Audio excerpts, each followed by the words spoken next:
मलाई ख्रिस्टको प्रेमले हेर पानी ल्यायो मलाई ख्रिस्टको प्रेमले हेर लौ बचायो मलाई ख्रिस्टको प्रेमले हेर पानी ल्यायो मलाई ख्रिस्टको प्रेमले हेर लौ बचायो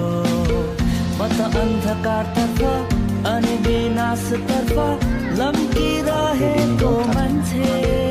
थिए अन्यलतामा परेर बिना अर्थको जीवन बाँचिरहेको मान्छे तर ख्रिस्टको